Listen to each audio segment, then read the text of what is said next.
প্রিয় স্কুল পড়ুয়া ছাত্রছাত্রী ও গণিত প্রেমী শিক্ষার্থী বন্ধুরা, বয়সের অঙ্ক নিয়ে আর চিন্তা নয়, এই এক অঙ্কেই বয়সের সব অঙ্কের সমাধান এখানেই। বন্ধুরা, এখানে দেখেন, রহিম মিয়ার জন্ম তারিখ 24 নভেম্বর 2001 সাল হলে তার বর্তমান বয়স কত? তাহলে আজ বর্তমান তারিখ হলো 21 সেপ্টেম্বর 2025 আর জন্ম তারিখ হলো এই 24 নভেম্বর 2001। তাহলে এখান থেকে আমরা বিয়োগ করব।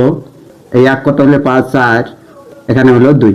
সমস্যা হলে এখানে দেখেন 9 মাস আছে আর নিচে আছে হলো 11 মাস, তার মানে তো এখানে বিয়োগ যাচ্ছে না। সেক্ষেত্রে আমরা কি করব, এই যে 1 বছর থেকে আমরা 1 বিয়োগ করব। বিয়োগ করলে আমরা কত পাই? এখানে 23 বছর পাই।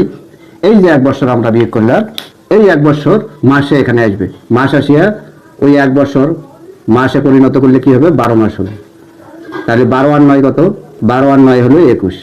এখন আমরা 11 বিয়োগ করবো। 11 বিয়োগ করলে এখানে থাকে কত? 10 মাস। আবার এখানে দেখেন 21 দিন আছে আর নিচে আছে হলো 24 দিন, এখানে তো বিয়োগ যাচ্ছে না। সেক্ষেত্রে আমরা কি করব, এই যে 10 মাস আছে, 10 মাসের থেকে 1 মাস আমরা বিয়োগ করব।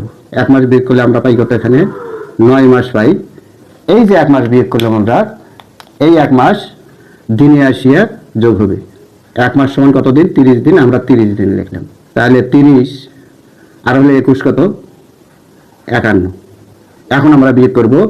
4 কত হলে 11, 7 হাতে থাকে হলে 1, 3 কত হলে 5, 2। একটি গুরুত্বপূর্ণ বিষয় এখানে আছে, সেটা হলো এই জন্মদিনটা হলো 24 নভেম্বর 2021 সালে। এই দিনে যে জন্মগ্রহণ করলো, এই দিনটা কিন্তু আমরা এখানে বিয়োগ করছি। বয়সের ক্ষেত্রে এই দিনটা বাদ পড়ে যায়। সেক্ষেত্রে আমরা করব কি, এখানে 1 আমরা যোগ করব। 1 যোগ করলে আমরা পাই কত? এখানে মানে 28 দিন পাই আমরা। আশা করি আপনারা বুঝতে পারছেন। তাহলে রহিম মিয়ার বর্তমান বয়স হলো 23 বছর 9 মাস 28 দিন। আশা করি আপনারা বুঝতে পারছেন। ভালো থাকবেন, সুস্থ থাকবেন। ধন্যবাদ।